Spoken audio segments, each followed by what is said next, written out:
decirles buenas tardes. Yo soy Benjamín Figueroa y Carlos del FES. Somos secretario general del Centro de Estudiantes y le agradecemos por su presencia en esta tarde que está frío, pero sin duda alguna también una tarde con mucha importancia. Nos enorgullece como Centro de Estudiantes llevar a cabo un proceso normativo para el control de la situación ambiental por el que estamos pasando. Y vamos a destacar, sin duda alguna, la gran labor de la Secretaría de Medio Ambiente y Contexto Sociocomunitario y el profundo agradecimiento a un profesional como lo es Joaquín León, así que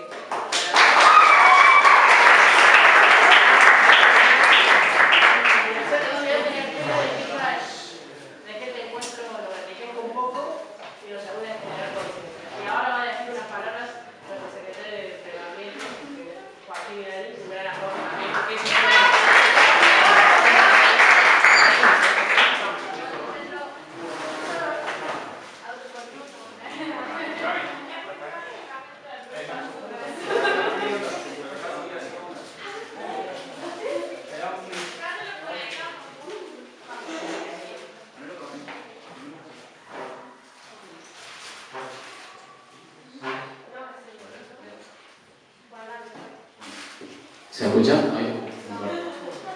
Bueno, agradecemos a todos por haber llegado. Y nada, básicamente todas las palabras las va a decir Joaquín León después a lo largo de la charla. Y nada, nos parece muy importante a la Secretaría de Medio Ambiente del Centro de Estudiantes del Paula estos espacios porque crean conciencia y aprendemos mucho desde un espacio de educación como lo es el colegio. Y nada, reivindicamos con también esta charla la importancia de tener centros de estudiantes en los colegios secundarios. A pesar de muchas de las cosas que suelen pasar a nivel provincia, a nivel nacional, y nos parece muy importante de que, nada, poder crear estos espacios que se fortalezcan y participar, porque básicamente es esto, esta charla, participar y concientizarnos y luego de todo lo que podamos aprender, ponernos manos a la obra en hacer de poco, aportando nuestro grano de arena en nuestro lugar, un mundo mejor. Así que muchas gracias a todos por hacer.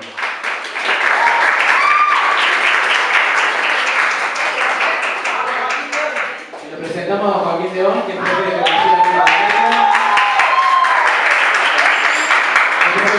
geografía y tienen el folleto por ahí, así lo presento con todos los títulos que tiene Joaquín.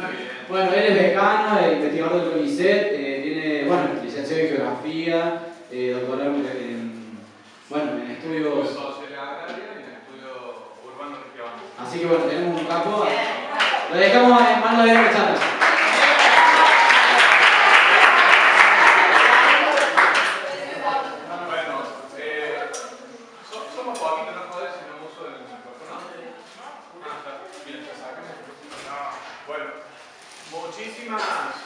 Muchísimas gracias al centro, particularmente al cole, por abrir estos espacios.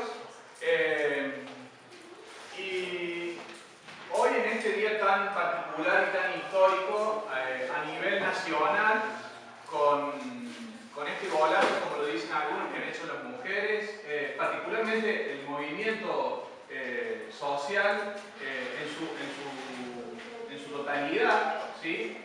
Mujeres, los hombres que han estado acompañando también a todo este movimiento, yo creo que es muy importante destacar eso en este día en particular.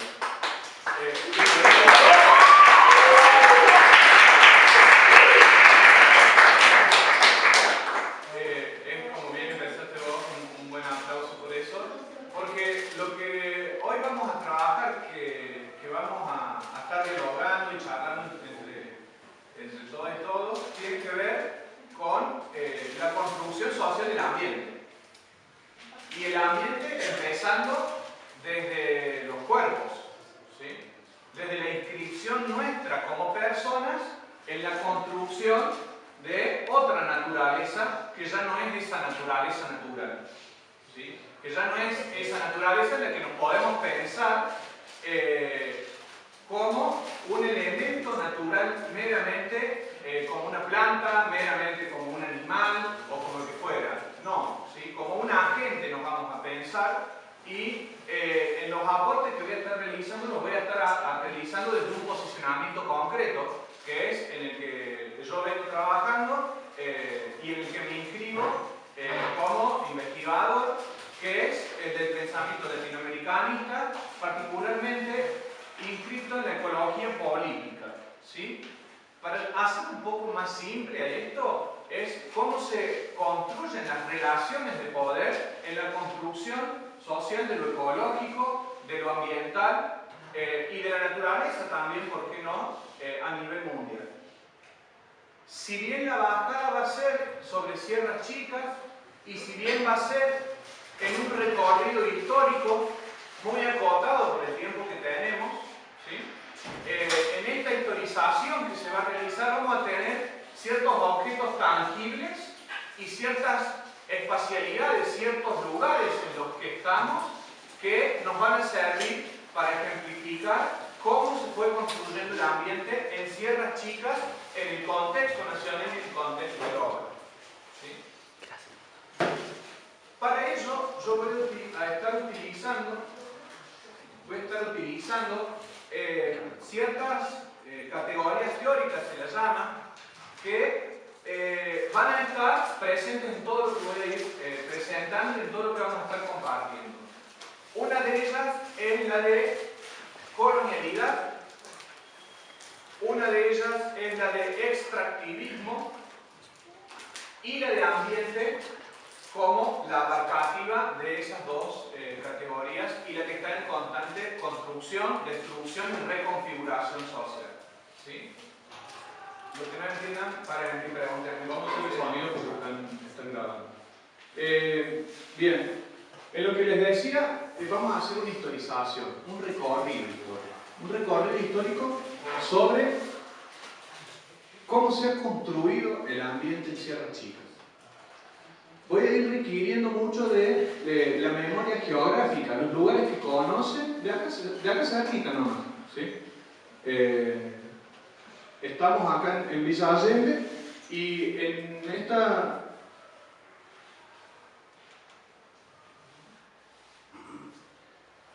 ciudad de Villa Allende tenemos vistas, espacios, lugares como este. ¿Qué les referencia o qué les habla ese espacio que están viendo ahí en la imagen? Naturaleza, dice la compañera. Las sierras. Casas, ¿sí? Acá vemos una casa. Monte, urbanización. Verde. Paisaje. Bien. Un ambiente en particular, si unimos todas esas palabritas que son las cosas que uno siente, ve o sabe que hay ahí, estamos hablando de un ambiente, pero estamos hablando de un ambiente que tiene su historia. Y a través de una foto y de conocer el lugar, podemos conocer la historia de ese espacio y cómo se fue construyendo el ambiente de Sierras Chicas. Miren, si nosotros tenemos que trazar un recorrido histórico, vamos a ir recurriendo a algunos mapas que son reales, son muy antiguos estos mapas, de la zona de las Sierras Chicas. Si tenemos que situar un comienzo histórico, podemos irnos a las escrituras primeras que hay que nos rememoran tiempos antiguos de las comunidades originarias y de la llegada a lo que hoy son Sierras Chicas de los primeros conquistadores.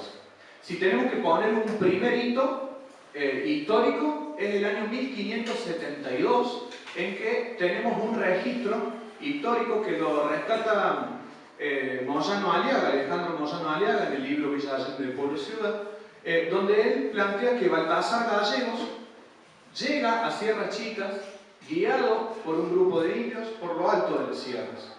Y llega con el objetivo de empadronar a los indios. Ese objetivo, si lo analizamos desde otros autores, era un objetivo no solo colonialista, sino también extractivista. ¿Qué es lo extractivista? Es extraer, sacar algo de un lugar porque hay un determinado interés para con ese algo que hay ahí. Lo que se buscaba fundamentalmente era oro y plata. ¿Sí? Pero lo que se conocía con esta zona era que había escaso oro y plata. Pero lo que había mucho eran cuerpos, eran personas. ¿Sí? Y lo usé primero el término cuerpo porque esos cuerpos eran seres que se buscaba ser incorporados al Imperio Español y particularmente ser incorporados como un recurso natural más, ¿sí?, al circuito de producción extractivista del oro y la plata del Alto Perú, ¿sí?, particularmente de Potosí. En los empadronamientos que realiza Baltasar Gallegos, él estima que para esta zona sur, centro-sur de Sierras Chicas, que abarcaría desde Unquillo hacia lo que es La Calera, una cantidad estimada de 5.000 almas. Almas a ser convertidas al cristianismo, almas a ser conquistadas, pero almas a ser apropiadas a través de las mercedes de tierras. Las mercedes de tierras eran una orden imperial que daba el rey, que establecía que en ese territorio que había descubierto el enviado por la corona, quedaban a su disposición las almas a ser convertidas al cristianismo, o sea, los indios, como ellos los denominaban, y las tierras con todo lo que había en su interior. Entonces, esto que se viene a establecer como la estancia Saldán, viene a ser uno de los primeros territorios que se consolida en la conquista y en la colonización en estas tierras. Si nosotros tenemos que hablar si emergió en ese momento la categoría ambiente, no existía, ni ahí, ¿sí? Pero sí empezaba a cimentarse la construcción social de una relación de poder fuertísima. Esa relación de poder había un colectivo dominado y había un poder dominante. Ese poder dominante delineaba todo lo que eran las relaciones de poder en ese espacio para producir, en este caso solamente mano de obra, después se empezó a producir mulas para llevar al Alto Perú. Estas tierras empezaron a incorporarse de a poco, no solo en la estancia Saldán, sino después la estancia de La Calera, después la estancia jesuítica de Santa Catalina, la estancia jesuítica de Carolla, la de Jesús María, fueron incorporándose una a una a las mercedes de tierras de la corona. Con ellas, reitero, todas las almas, como las denominaban, a ser colonizadas y a ser transferidas a lo largo de la historia. Pero esto es importantísimo, ¿por qué? Porque así como hay una imposición de poder, también hay una respuesta.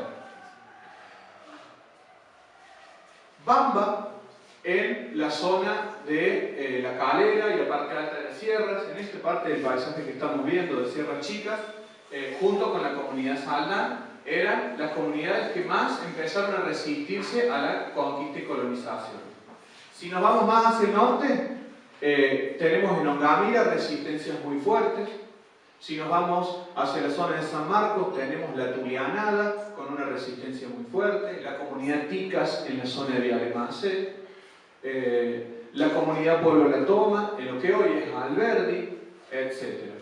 Esos espacios de resistencia logran ser subsumidos, logran ser aprisionados por la conquista y llevan a que se comienza un proceso de exterminio muy fuerte de las personas que habitaban naturalmente en esta tierra.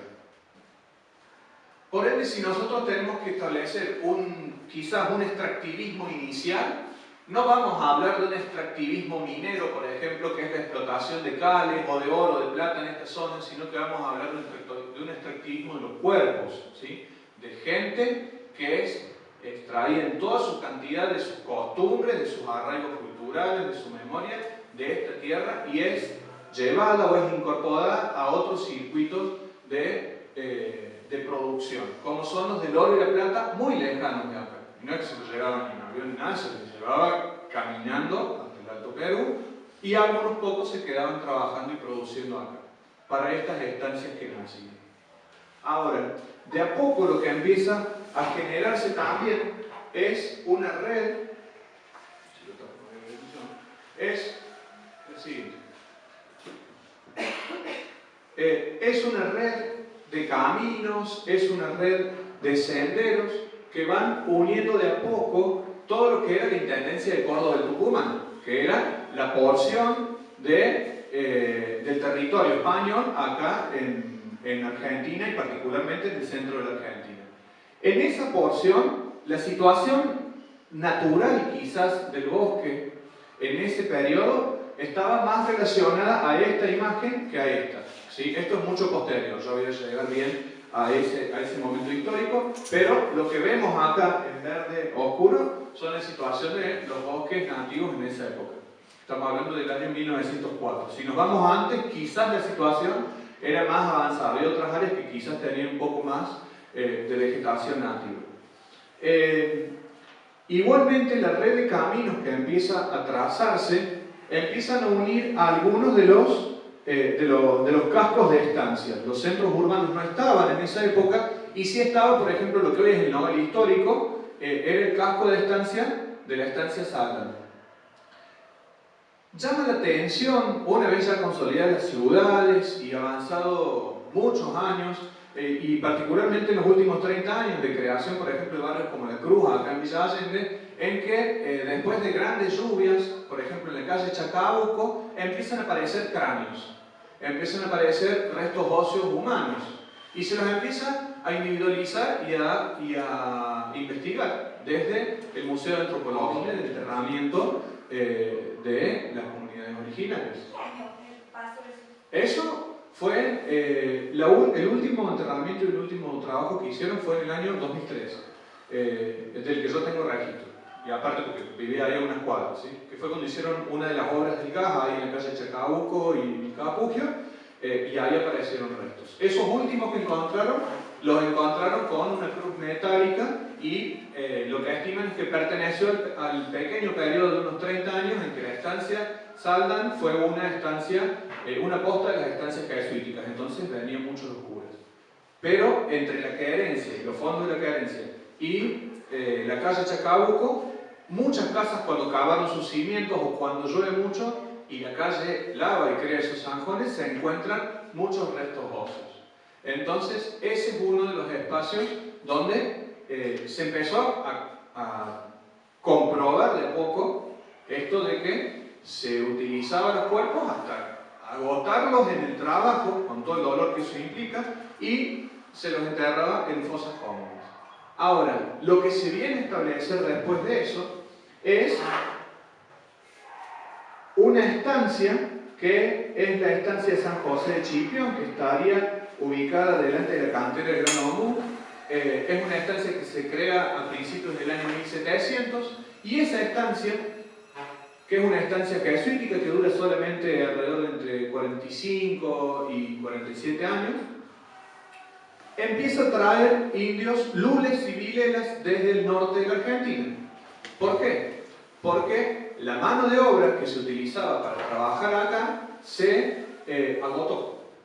Cuando decimos se agotó, se mató toda esa gente, se cometió una masacre importantísima.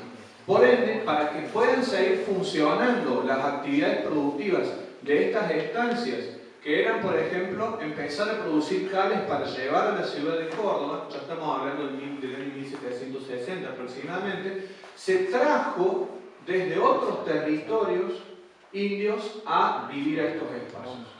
¿Sí? Muchos de ellos, en una sequía muy grande que hubo en ese periodo, se escaparon.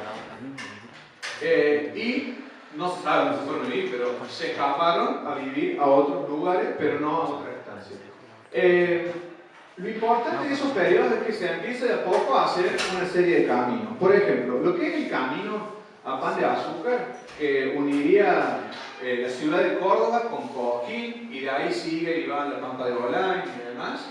Es un camino que muchos lo plantean como un viejo camino real, como una vieja traza de circulación del periodo de la conquista, y que en el periodo de la conquista lo trazaron porque por ahí iban y venían las comunidades originarias. Si nosotros tenemos que empezar a sentar las primeras bases de cuándo se empieza a hablar de recursos naturales, tenemos que empezar a buscar datos, y los que empiezan a aparecer ya son de fines de 1800, donde se plantea que las localidades donde están las estancias Salán, la estancia Ministaló, que está en la entrada del río Ceballos, donde hay unos silos grandes y una Shell nueva, una estación de servicio, empiezan a producir ganado mular, o sea, mulas para llegar al río Topero, y empiezan a producir los que están en las sierras, la estancia Salán y la estancia de Calera, empiezan a producir cales para la ciudad de Córdoba. Acá sí podemos empezar a hablar de un extractivismo minero. ¿Por qué? Porque se empieza a extraer de la tierra cales para lo que es el proceso de construcción de la ciudad de Córdoba, que en esa época, estamos hablando de fines de 1800, más o menos lo que eran los espacios más ocupados constantemente, digamos, con casas, con establos, con espacios, con los pequeños espacios comerciales que había, tenía esas manchas iniciales, ¿sí? Lo que vemos acá en naranja son las áreas que se iban de a poco ganando olea el monte nativo. Si nosotros tenemos que ver dónde está el monte nativo, es casi todo lo blanco acá, ¿sí? Esas manchas anaranjadas son los primeros desmontes que se van generando para ir cambiando el uso del suelo y permitiendo que ahí se hagan o algunas huertas o se empiece la producción de ganado vacuno. Si avanzamos unos años, ahí vamos a recurrir también a este otro mapa. Este es un mapa original, estaba acá en el cole y lo iban a tirar. Y antes de que termine la facu, me dicen, van a tirar este mapa. No estaba así este mapa estaba enrollado en la biblioteca del cole, muy destruido, con muchos huecos. Entonces lo restauramos con mi abuelo y bueno, quedó así el mapa. Creo que fue un moco haber decidido pegarlo acá, pero lo que pasa es que no teníamos cómo, si lo manteníamos enrollado se rompía. Este mapa, el original, es de 1905, esto es una copia hecha a mano del año 1924. En este mapa, de toda la provincia de Córdoba, tenemos primero una provincia que tiene una forma distinta a la Córdoba actual. Esta zona de acá, ahora pertenece a la provincia de Santiago del Estero y una parte de la provincia de Santa Fe. Y si nosotros vemos este mapita chiquito de acá, después si quieren se arriba, que es de la provincia de Argentina, en esa época hay provincias que no estaban, las provincias patagónicas no estaba ninguna, simplemente era una manifestación de hasta dónde se quisiera llegar con el límite. Y hay una provincia que ya no existe más que en esa época estaba, que era como el símbolo del extractivismo en esa época, el símbolo de la minería, y era la provincia de los Andes. Era una provincia que abarcaba parte de lo que hoy es provincia de Catamarca, en la zona de la Puna, el sur de la provincia de Salta y una partecita de lo que era el norte de la provincia de La Rioja, ¿sí?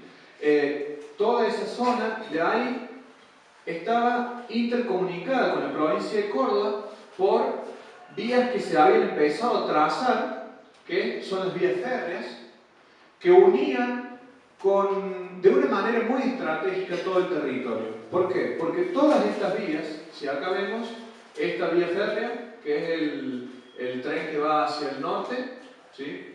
Esta es la ciudad de Córdoba, el tren que va hacia el norte, pasando por la provincia de Catamarca y que continúa hasta la provincia de Tucumán, este otro ramal, todos se juntan en el centro de la ciudad de Córdoba. En este periodo de comienzo de 1900, lo que se inicia es un extractivismo urbanizatorio. Empieza un desarrollismo inmobiliario, lo podremos llamar, o sea, una manera de decidir sobre el suelo para construir ciudad que no tiene precedentes en esa época. Hasta esa época, lo que nosotros vemos, y si se arriman van a ver que esto está dividido en muchísimos polígonos pequeñitos. Son los campos. Acá están todos los campos de toda la provincia de Córdoba. En esa época, nos tomamos el trabajo con otra persona de contar los campos más grandes, ¿sí? Son alrededor de 1230, los que están acá, de los más grandes. Cuando digo los más grandes, los que tienen más de 2000 hectáreas. Bueno, también salen los nombres de las personas que eran dueñas de esos campos, porque esto es un mapa de catastro. Y de esos 1200 y pico de campos que están acá, la mayoría no pertenecen a más de 150 dueños. Entonces, acá no solo podemos hablar de un extractivismo minero, sino que podemos empezar a hablar de una nueva categoría también, que es el acaparamiento de tierras. Es mucha tierra en muy pocas manos. Lo que es particular consolidando a medida que muchas de las chacras que tenían agricultura se empiezan a dividir en campitos más chicos. Y a medida que se van dividiendo en campitos más chicos, se va creando un espacio urbano. El centro de la ciudad de Córdoba en esa época era muy pequeño, ¿sí? Pero con su pequeñez tenía una conectividad muy grande con lo que es Sierras Chicas. ¿Por qué? Porque en esta zona, en Sierras Chicas, era el área elegida por la gente que vivía en la ciudad para venir a pasar el fin de semana o para venir a vivir. Y acá empiezan los conflictos más fuertes. Y es cuando se empieza a hablar de defensa de la naturaleza. En 1924 hay un periodo de inundación que está registrado, pero que no se sabe si tuvo víctimas fatales porque hay un debate fuerte. No se sabe si murió gente o no. Porque los periódicos que estaban en esa época, unos dijeron que sí, y a los 2 o 3 días dijeron que no se había muerto nadie. ¿Qué ocurría? Esos periódicos eran de las personas que eran dueños de campos que se habían fraccionado y que se están vendiendo en esa época para poder hacer nuevos barrios y nuevos loteos. Entonces, se desmienten a sí mismos para evitar un problema en la difusión de lo que estaban vendiendo. Más allá de ello, lo que ocurre después de esa inundación es que empieza un periodo de sequía. Y la gente que ya vivía en los centros urbanos, por ejemplo en Villa Allende, estaba dividida en 2 grupos. La gente que podía pagar para que el agua de la acequia pase por su campo, que era la que estaba de la estación de trenes, que es el polideportivo actual, para arriba, o sea, lo que hoy conocemos como el golf, y la gente de este otro lado de la estación de tren, que trabajaba para esas familias, y que el agua no les llegaba, porque la acequia se usaba para regar lagunas privadas, piletas y demás, pero no llegaba hasta esta zona con agua. Entonces la gente de esta zona empieza a protestar, empieza el primer conflicto del que tenemos registro, se empiezan a movilizar, no eran marchas multitudinarias, eran notas y pedidos de 10, 15, 20 vecinos, pero hay un registro de gente que se queja por un problema de desigualdad en el acceso, en este caso al agua. Y al mismo tiempo empieza un reclamo bastante fuerte. ¿Por qué? Porque el ferrocarril, acá después el que quiere se arrima, pero el ferrocarril tiene un ramal que sale de Córdoba y es el tren de las sierras. Y el otro ramal va hasta lo que hoy es el aeropuerto, hasta Guiñazú, y se viene para Villa Allende, que es el tren que llegaba hasta el polideportivo. Ese tren se dividía en otros 2 ramales. Uno iba hasta Unquillo, a donde hoy está el polideportivo nuevo de Unquillo, y el otro se iba camino a la cantera de Gran Hongo y el basural. En el basural, donde hoy está el basural de Villa Allende, finalizaba el recorrido de ese ferrocarril y finalizaba el recorrido de lo que era el cable carril, que era el segundo cable carril más grande de la Argentina, después de la mina La Mexicana, que está en la provincia de La Rioja, en Chilecito, y que bajaba este cable carril desde lo alto de la sierra, en el límite con Cosquín, y traía desde allá arriba toda la cal. Pero no solo traía toda la cal, las zorritas, como se les llamaban, que eran las tolvas a donde venía la cal, traían además la leña. Y ahí empieza otra etapa de extractivismo, que es el extractivismo del bosque. Se empezó a sacar del monte nativo serrano la madera. Pero la madera no era para construcción, porque en la zona serrana, en su mayoría, los árboles tienen una estructura más tortuosa que se mueve, no es tan recto como el bosque chaqueño en la zona llana, donde los árboles son prácticamente derechos y donde se aprovechaban los árboles para hacer las vías del tren que estaban en expansión en esa época. El de acá se usaba para hacer carbón, fundamentalmente. Ahora, el extractivismo de bosques, el extractivismo del monte nativo, lo fundamentan Tamburini y Kufner, que son dos biólogas de nuestra universidad, explicando y analizando cómo el puerto de Rosario y el puerto de Buenos Aires sacaban bosque, ¿sí?, para exportarlo a Europa. ¿Por qué llevarse el monte nativo de acá a Europa? Porque Europa, en los periodos de las guerras mundiales, llegó a tales niveles de consumo de madera, de carbón y de materia vegetal para producir energía, que lo agotó. Llegó al nivel máximo de tener que declarar los primeros parques nacionales en esos periodos porque se quedaron sin bosque. Y allá, mientras se quedaban sin bosque, seguían necesitando. Por ende, empiezan a demandar de los lugares donde estaban localizados los trenes que eran propiedad de empresas de esos países.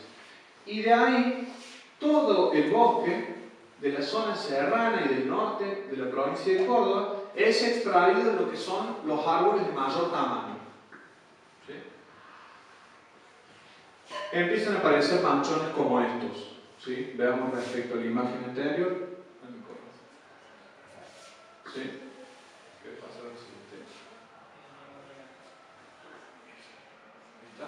Ahora hacemos una más. Pasamos a eso en 35 años, más o menos. Cuando decimos pasamos a eso, es que, por ejemplo, el ramal que iba de Córdoba hasta Jesús María, el tren, que va al lado de la ruta 9 hoy, sirvió como espacio para que a través de las estaciones de trenes de Guiñazú, Estación General Paz, Estación Juárez Selman, Estación General Paz y Estación Carolla, se saque todo el bosque de maderas duras, y cuando se agotó el de maderas duras fueron por el arbustal, que son los árboles de un porte más pequeño, se empezó a sacar eso y a meterlo o en el tren trozado o directamente a los hornos para hacer el carbón, los hornos carboneros, y de los hornos carboneros se cargaba el carbón y se lo llevaba directamente al puerto, ¿sí? El puerto de Rosario o el puerto de Buenos Aires. Esto es la situación del avance del desmonte en esa época. Cuando digo esa época, vamos ahora sí a empezar a hablar de una relación más cercana a la categoría ambiente. ¿Por qué? Porque en la década del 50, particularmente en diciembre de 1958, este arroyo que pasa allá atrás de la escuela creció. Y creció de tal manera que generó inundaciones muy fuertes en lo que es la zona de Mendiola, Sevilla Allende particularmente, y los vecinos de Mendiola, Sevilla Allende no se quedaron callados y reforzaron el reclamo que habían tenido los vecinos de el año 1939, unos 20 años antes, cuando sufrieron otra inundación, también el 15 de febrero de 1939. Reforzaron el reclamo, ¿por qué? Porque volvieron a pedir que dejen de sacar el bosque de arriba, porque ya no estaba, no solo no absorbiendo nada, sino que estaba bajando el agua muy fuerte. Los diarios de esa época cuentan la cantidad de materia vegetal, de tronco, de palos que trae el arroyo, y que son las pocas pasarelas y puentes que había en Mendiola, en Villa Allende, obstruyeron el paso del agua y se inundó peor. ¿Sí? Ahora, ¿qué resultado tuvieron? La primera área protegida fuera de lo que son las áreas protegidas de la Patagonia. Se crea la Reserva de Bosque Permanente de Sierras Chicas. Tanto para este lado de Sierras Chicas como para el lado de Punilla, se crea una reserva de bosque permanente a través del Instituto Provincial de Estudios Agrarios, donde por primera vez un organismo oficial dedicado, en este caso a la agricultura, se dedica a una temática que no es la agricultura y es garantizar que los árboles puedan crecer en ese espacio y que al mismo tiempo el bosque se pueda recuperar. Es la primera institución que en esa época garantiza particularmente una defensa de las cuencas de las que se abastecen de agua las poblaciones locales. Pero los centros urbanos empiezan a crecer cada vez más y en ese crecimiento vemos como la mancha azul continua, esta que vemos azul un poco más clarita, ¿sí? Es a futuro, ya les digo qué es. Hoy estamos parados en la situación de la mancha esta azul continua, ¿sí? Azul continua y más oscura, perdón. Esto es ahora, ¿sí? Llegamos a ese momento en que de nuevo empiezan las problemáticas ambientales. ¿Por qué? Porque en esta zona se avanza con el desmonte, así como se avanza con la urbanización, se avanza con el desmonte hacia allá, pero ya no es para producir leña. Esa pérdida de vegetación en esa zona tiene que ver con algo que generalmente no se utilizaba para desmontar, que es el fuego, ¿sí? Se empieza a incendiar cada vez más seguido. Acá vamos a avanzar varios años, ¿sí? Pero particularmente en la década de los 80 empieza una seguidilla de incendios muy fuertes en lo que son las cuencas serranas.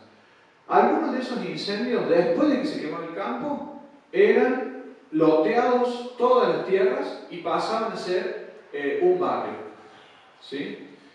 El tema es que esa situación del cambio del uso de la tierra era una situación de especulación. No era que se hacía un loteo y ahí nomás venía gente a vivir. Se hacía el loteo y más adelante se empezaban a vender los terrenos. Entonces, en ese más adelante se esperaba que se empiecen a garantizar los servicios. Y acá sí vamos a empezar a hablar ya de la categoría ambiente concretamente. En el año 1972 se crea el Día Mundial del Ambiente, ¿sí? El 5 de junio con el inicio de la conferencia de Estocolmo. La Argentina lleva a esa conferencia un pedido especial relacionado con su reclamo por los impactos del extractivismo, ¿sí? Y si bien no lo plantea en esos términos precisos, lo que sí plantea es que la explotación de los recursos naturales están generando un impacto muy grande y está teniendo que afrontar el Estado argentino ese impacto tan fuerte debido a la demanda de estados que ya agotaron sus recursos naturales en otro lugar o que lo prohibieron. Tal es el caso de Europa o de los Estados Unidos. Por ello, producto de muchas movilizaciones que se empiezan a generar, y ahí sí ya más masivas acá en Sierras Chicas, los vecinos, particularmente de Río Ceballos, por ejemplo, logran que se declare la Reserva Hídrica Parque Provincial La Quebrada, que es donde está el dique La Quebrada, ¿sí? Martín, recordame si era el nombre ese, para sacar Reserva Hídrica La Quebrada. Bien, que es todos los alrededores del dique La Quebrada y particularmente con un pedido especial también. ¿Por qué? Porque se habían creado loteos, se habían creado barrios y fraccionamientos alrededor del dique, vendiéndolo como un volver a la naturaleza, como un sentirte más libre en un entorno natural, pero sin tener en cuenta el impacto que iba a generar sobre ese lago, la residencialidad y el que viva tanta gente alrededor, más aún siendo un lago del que se alimenta de agua Río Ceballos, Munquillo y Mendiolaza en esa época, ¿sí? Ya les voy a contar qué pasa ahora con ese lago. Entonces, ese reclamo tiene a su vez la contrapartida de otro reclamo similar de vecinos de Villa Allende que se movilizan también a fines de la década de los 80 contra una curtiembre que estaba al frente del frigorífico acá en Villa Allende, ¿sí? Que es donde hoy está el parque empresarial Villa Allende. Ahí funcionaba una curtiembre, muchos vecinos reclaman que esa curtiembre se cierre porque volcaban al río todos los productos químicos con los que se curten los cueros, con los que se hacen las cosas de cuero, son químicos muy fuertes para que el cuero sea blando y demás, Entonces protestaron muchísimo tiempo y lograron el cierre y el cese de la producción en ese espacio. Vino un periodo muy fuerte de incendios y muchos vecinos se organizaron aún más e intentaron frenar esas posibilidades de que se avance con urbanizaciones en las sierras, y se crea un conjunto de instituciones bastante importantes que empiezan a debatir mucho sobre el ambiente. Los bomberos voluntarios son uno de ellos, y las cooperativas de agua, que vienen a emerger en un periodo de sequía fundamentalmente, y donde la provincia en muchos casos no garantizaba la prestación del servicio de agua, o los municipios tampoco. Entonces, lo que se empieza a hacer es hablar cada vez más de ambiente y de cómo mejorar la absorción de agua al subsuelo para tener agua para tomar, para alimentarse y demás en sierras chicas. Entonces, después de esos periodos de reclamos, se logra una de las primeras institucionalidades en un municipio. Se crea una de las direcciones de ambiente, en donde empiezan a hacerse ordenanzas como esta, por ejemplo. Se prohíbe en la localidad de Villa Allende, también se prohíbe en Río Ceballos, la instalación de basureros nucleares. Ustedes dirán, bueno, ¿quién quiere venir a tener un basurero nuclear? Pero en esa época, los países del primer mundo, o más del primer mundo, tenían la iniciativa de producir energías limpias, entre ellas la energía nuclear, pero los desechos de esa energía nuclear no se los quedarían en sus territorios, por ende los llevaban a otro territorio. Uno de los primeros lugares que eligen es la localidad de Gaiman, en la Patagonia Argentina, y el pueblo de Gaiman se levanta a nivel ya nacional, rechaza la localización de ese enterradero, y empiezan a nombrarse muchos lugares en otros espacios del país para llevar esa basura nuclear. Bueno, todos los municipios empezaron a saltar diciendo que no, y es uno de los reclamos más fuertes en lo ambiental que hacen aparecer un movimiento social relacionado a lo ambiental, específicamente por un contaminante. ¿Sí? ¿Hay alguna duda? Avisa. Y avisa que tiene contaminante. ¿Gaiman está? Sí.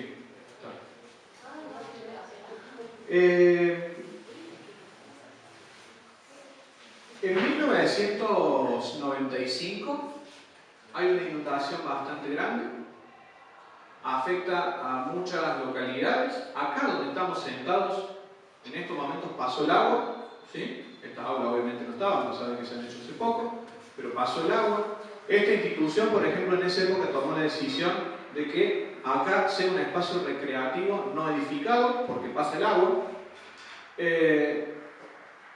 Y en muchas localidades se empezó a tomar decisiones similares, ¿sí? El tema es que después de esa inundación vino un periodo de sequía. Y en el periodo de sequía, en muchos casos, las instituciones oficiales se relajan y controlan menos las construcciones. Los constructores y la gente que va a ampliar su vivienda y que vive cerca de un curso de agua dice, bueno, no va a volver a pasar. Se decía mucho, de acá para eso pasa cada 30 años y demás. Bueno, llegó el 12 de marzo del 2000. Y el 12 de marzo del 2000 fue una catástrofe muy fuerte que para los que éramos niños o ya eran adultos en esa época o eran adolescentes, marcó mucho la historia de nuestra vida. Porque era el día anterior a que arranquen las clases. Justo el día anterior, era un domingo. Y por ahí si uno como alumno, como estudiante, agarra y dice, bueno, zafamos, no tuvimos inicio de clase. Era muy penoso ver que 7 de los colegios de Sierra Chica que están ubicados al lado del río habían perdido toda la inversión que se había hecho o desde el Estado o como instituciones privadas en mobiliario, en salas de computación, en un montón de cosas. Entonces las clases no solo se demoraron más tiempo, sino que al mismo tiempo se sumó más gente a un reclamo por la temática ambiental. Y de nuevo se volvió a mirar hacia la zona de las sierras porque el impacto de los desmontes en esa zona se empezó a asociar cada vez con más fuerza con que contribuía a las inundaciones. Y acá hay que dejar algo en claro, que las asambleas de vecinos inundados ya desde esa época decían: las cuencas y las zonas serranas en las que vivimos no absorben con todo su bosque esponja, ni siquiera vos te podés cansar de echar el agua, por un momento va a empezar a chorrear, ¿sí? Pero el tema es que se convierten en toboganes donde el agua corre mucho más rápido si esa vegetación no está. Y lo que estaba pasando en esa época era que esa vegetación estaba cada vez menos, no solo por el desmonte, sino porque los incendios de vuelta habían empezado a usarse como herramienta para desmontar. Y ya se les había ido de la mano los cuarteles bomberos voluntarios, las cooperativas, y empieza a aparecer un agente que no había aparecido, que es la universidad, ¿sí? Y que es la Universidad Nacional de Córdoba y la Universidad Nacional de Río Cuarto, que a través de dos institutos, el Instituto de Biología Vegetal, eran tres, perdón, el Centro de Estudios de los Recursos Naturales Antonio Luti y el Instituto y el Centro de Estudios de Veterinaria de la Universidad de Río Cuarto, crean un proyecto con muchísimos vecinos, que es el de hacer las reservas naturales de cada cuenca de Sierra Chica, de cada cuenca de las localidades que estaban en este problema. Entonces, primero nace la reserva de los Quebrachitos, ¿sí? Con esta iniciativa, esa reserva nace unos meses antes de que sea esa inundación. Después de la inundación, ahí nomás dijeron todas las intendencias: creemos las reservas y las implementemos ya. Entonces se crea la reserva Bamba en el sur de la localidad de La Calera, se crea la reserva natural de Saldán, que está al frente, justo donde está el predio de la PRIT, donde producían gaseosas, ahí en el centro de Saldán, al frente hay toda una loma con montecito, es toda esa área de ahí. Se crea la reserva natural de Villa Allende, se crean varias reservas.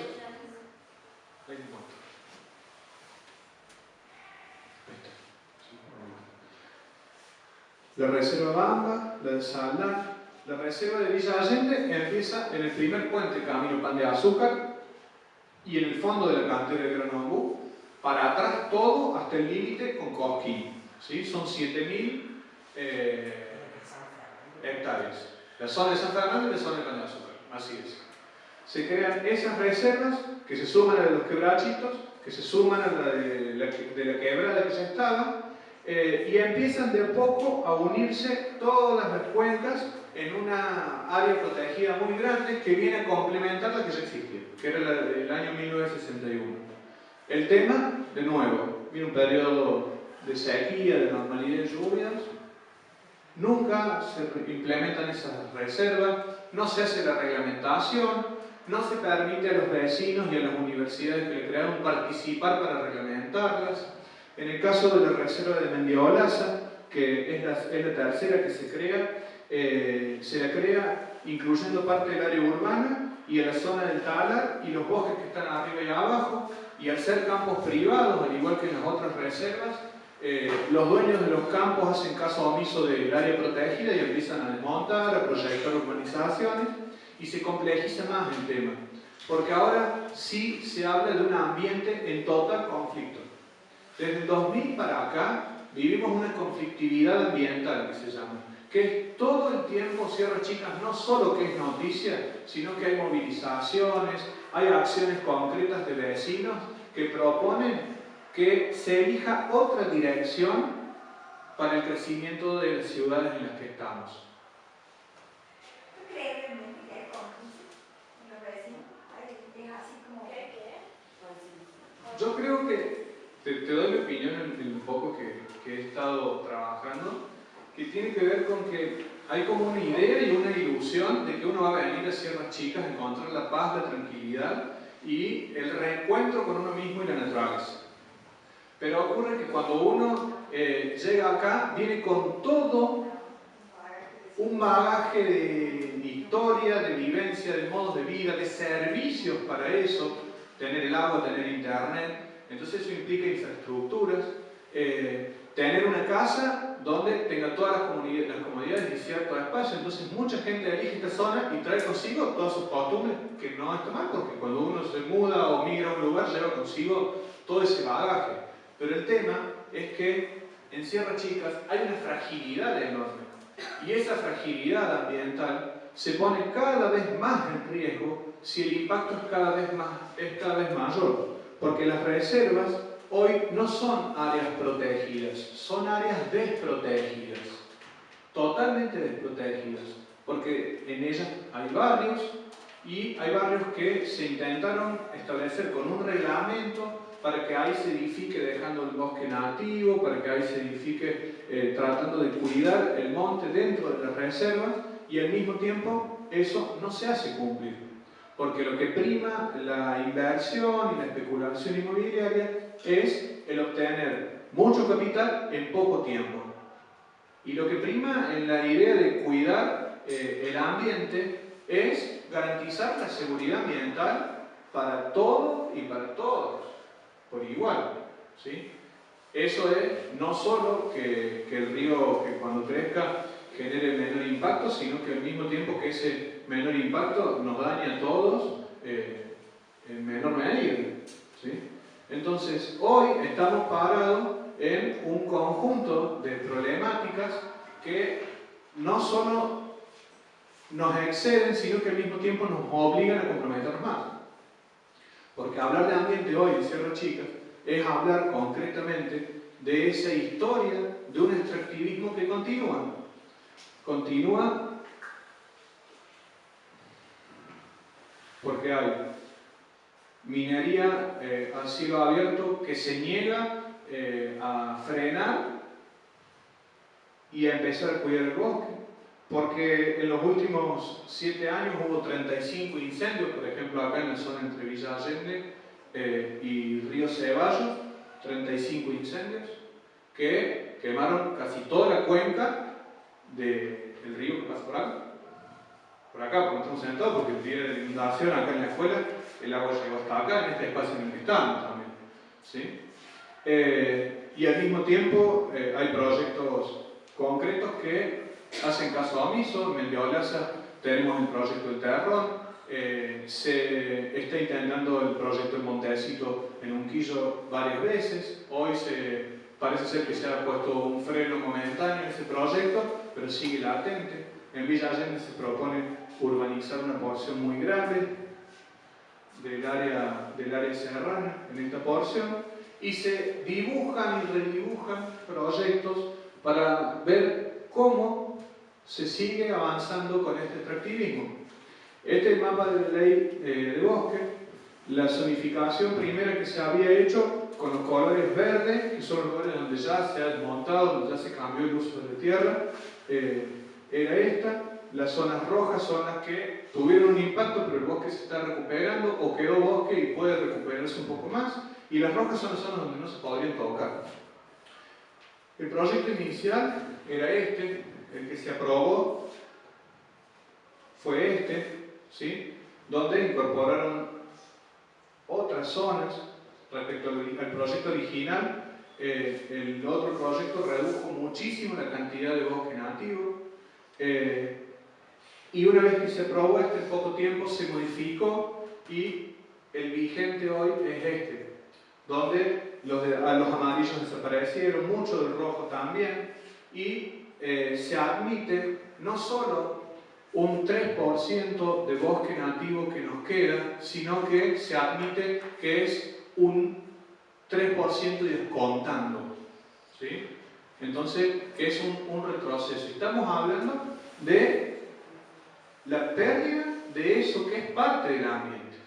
Si acá tenemos que definir el ambiente, tenemos que definirlo, y este es como un aporte para ir cerrando, tenemos que definirlo como la cultura, como lo que es la vegetación, como son las prácticas y como es todo el proceso de construcción y de participación de la gente.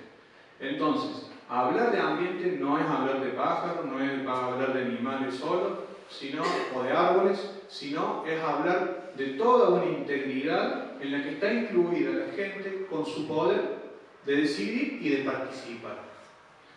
Eso es lo que está faltando y restando acá.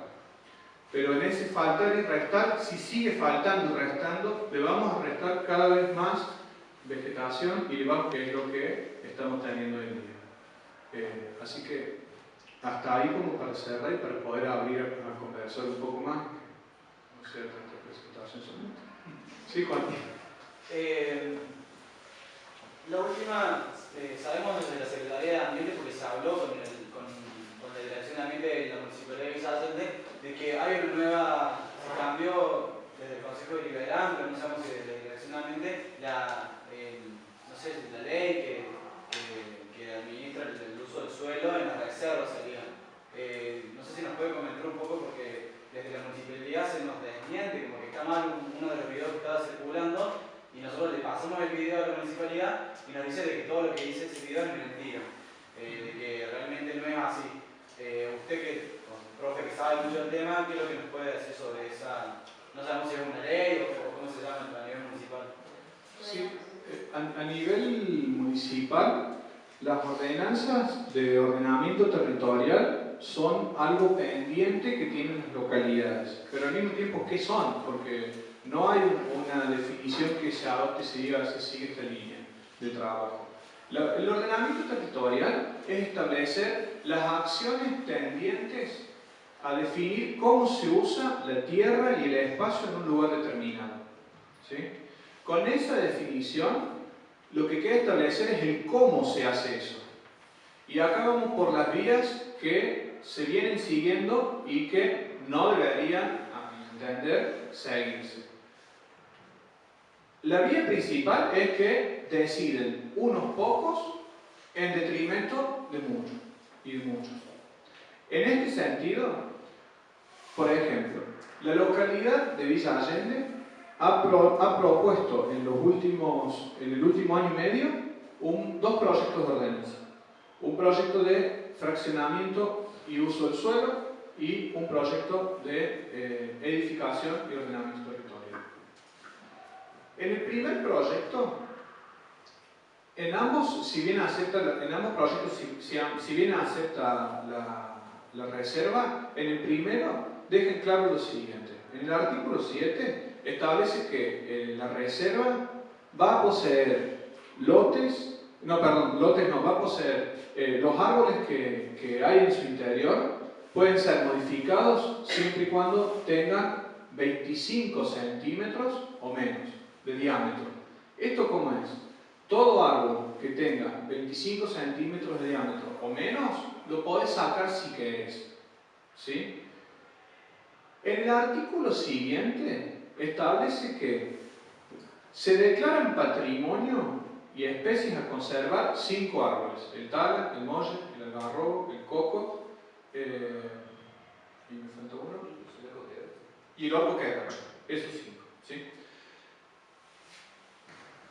Pero declarar patrimonio 5 árboles es ver muy parcialmente lo que es bosque en sí, porque el bosque no solo son los árboles, y no solo son los árboles grandes, sino que también son los arbustos, son las herbáceas, son las especies menores aromáticas, los yuyitos, los honguitos, es todo eso.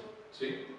Entonces, si bien admitís una reserva, la estás negando al permitir que se puedan sacar los árboles, y que así vos quieras que queden 5, queden 5. Y acá viene lo otro. De esos 5 árboles que quedan, si tienen menos de 25 centímetros, lo puedes sacar. Claro, 25 centímetros daría la antigüedad del árbol. Claro. Entonces, ese es uno de los artículos más problemáticos de la ordenanza. El otro, que está en la parte de edificación, establece de que se va a poder fraccionar en lo que es el Camino San Fernando, el Camino Pan de Azúcar, generando lotes de 650 metros cuadrados. Cuando hay arriba lo que hay, si bien son campos privados, son campos y no son terrenos de una urbanización. Hacer una urbanización con lotes de 650 metros cuadrados es fraccionar la tierra y al mismo tiempo hay que establecer cuánto de eso podés intervenir. ¿Qué dice el proyecto también? Dice que se puede, en cada lote de 650 metros, utilizar la mitad del terreno. Entonces, en esa utilización en la mitad del terreno vos podés intervenir. Y si le sumas el artículo anterior, no solo que podés intervenir la mitad, sino que le podés sacar los árboles que estén ahí. Eso nos lleva a que 7.000 hectáreas de bosque nativo en la zona serrana estén en riesgo y que al mismo tiempo hayan caído muchísimos proyectos para poder urbanizar ahí arriba, con la misma modalidad de especular, de lograr una aprobación ahora y venderlos en algún momento y obtener dinero. ¿Cuáles son las alternativas a eso? Porque los propietarios privados de la tierra dicen, bueno, yo tengo el campo, pero si yo quiero vender acá, no puedo y tengo que cuidar la vegetación nativa. La alternativa es la misma ley de bosque, que establece que aquellos que poseen bosque pueden presentar un plan de conservación y el Estado les paga. Ahora, ¿cuál es el problema? Que ellos plantean que el Estado no les paga lo que ellos quisieran cobrar. ¿Sí?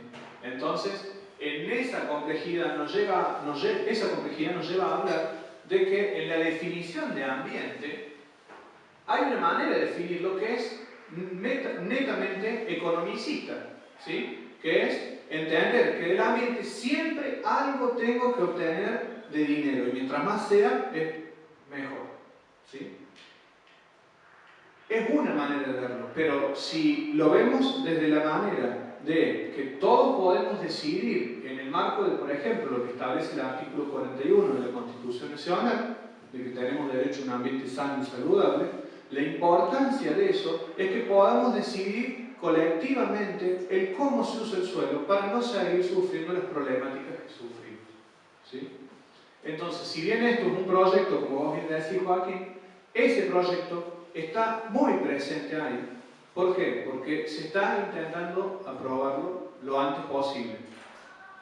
Por el simple hecho de que esta ley, que se tiene que volver a actualizar, que es la ley de bosque, no se ha actualizado porque las movilizaciones que hubo el año pasado y el anteaño fueron para rechazar un proyecto que era peor aún que el proyecto de ordenanza que hay para Villa Allende. Era facilitar el desmonte en toda la provincia de Córdoba. Entonces, el extractivismo sigue estando y lo que de a poco tiene que ir creciendo es el contagiar la voz de que podemos decidir en cómo se usa el suelo, porque más allá de que todos usamos los recursos, también todos vivimos y nos favorece y nos desfavorece las cosas que pasan con esos recursos, ¿sí? Así que en esa encrucijada es en la que estamos y el ambiente es un proceso de construcción social por el simple hecho de que estamos en él conformándonos.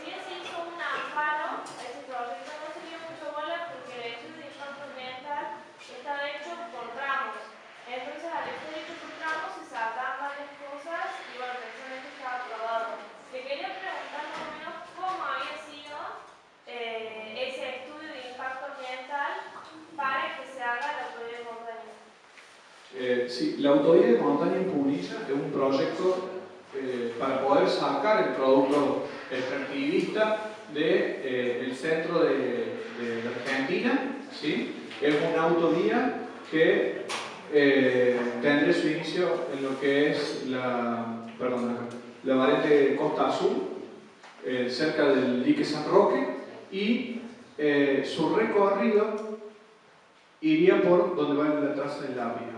¿Sí?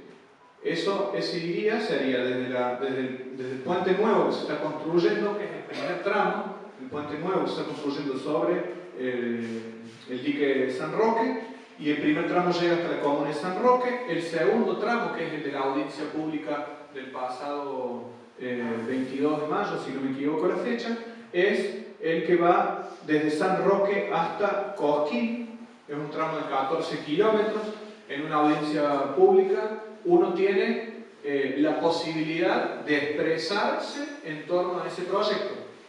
La audiencia pública es un logro de la movilización social, particularmente del no a Monsanto en Malvinas Argentinas. Es algo que se construyó socialmente, pero que no es vinculante, dice la ley. O sea, hablemos todo lo que querramos, discutamos en cuenta, y si no, no, lo que vos digas. ¿Sí? En este caso se hizo una primera audiencia pública para el primer tramo. El primer tramo, en esa audiencia pública se presentaron unas 300 personas. Se armó un lío bárbaro en esa audiencia pública porque no se había informado previa y debidamente el proyecto. Se presentó un recurso de amparo que se le dio de baja porque el proyecto de autovía es completo y el recurso de amparo era para un tramito, pero no se sabía que el proyecto hasta dónde y por dónde iba a seguir. Y lo que ocurrió en los últimos días de mayo fue que se tomó conocimiento de que va a ir por acá, pegado a las sierras, para facilitar la conectividad en algunos tramos futuros con lo que es las rutas que vienen desde la zona de Sierras Chicas.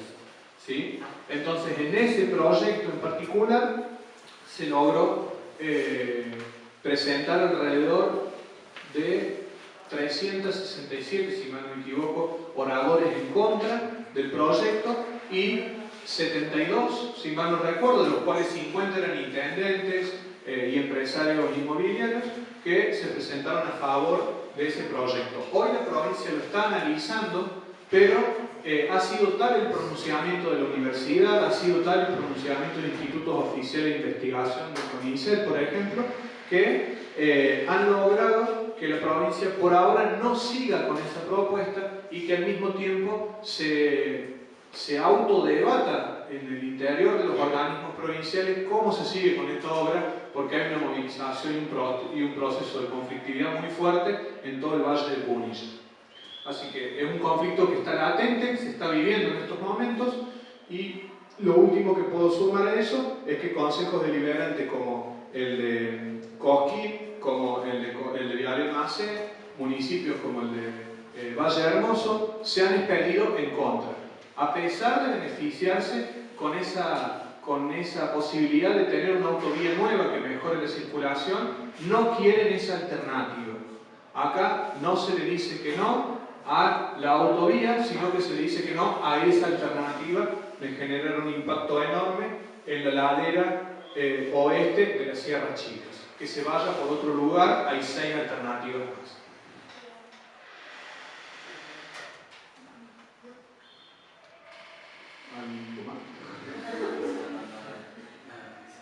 Bien. Yo quería preguntar, si tenía una duda hace un ratito, ¿cuál es la situación actual del dique de Quebrada?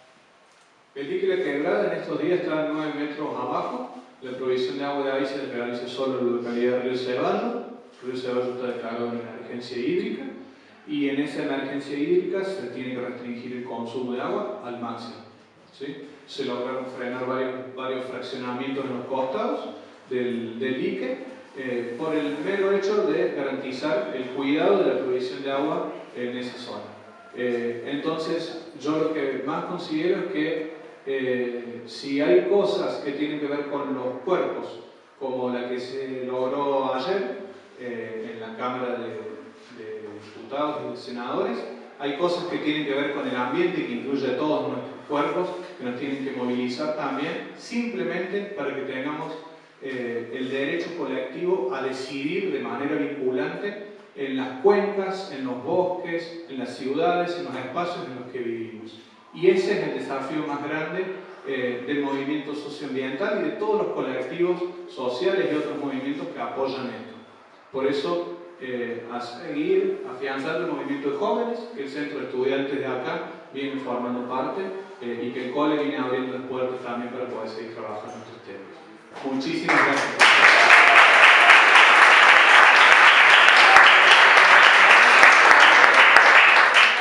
Hola. Bueno, por último, lo que queremos hacer desde la Secretaría es una última pregunta al profe Joaquín León. Nosotros desde el Centro de Estudiantes queremos saber, en conclusión de la charla, a partir de todo lo que nos fuiste contando durante esta hora, ¿Qué es lo que nos deja como legado más importante para que hagamos ahora más los jóvenes y desde más también desde la participación estudiantil, desde los centros de estudiantes, desde las movilizaciones independientes? ¿Qué consigna, por así decirlo, nos dejaría vos, profe, en conclusión? Como de ahora en más. Atilio Palacios, ¿sí?, que es un investigador de la universidad y vive acá en Sierras Chicas, trabajó muchísimo tiempo para que esto que les voy a decir sea un eje de trabajo en torno a lo ambiental. Lo más importante es decidirnos a decidir, ¿sí?, y construir que ese decidirnos a decidir pueda ser colectivo, abierto, inclusivo, y que todos y todas podamos trabajar por esa decisión de estar decididos a tomar decisiones. Las puertas tenemos que empezar a abrir decididos a decidir. Muchísimas gracias. Les invitamos a todos que saquemos una foto acá al frente, así nos queda como de historia. Así que los invitamos a todos para pasar al frente.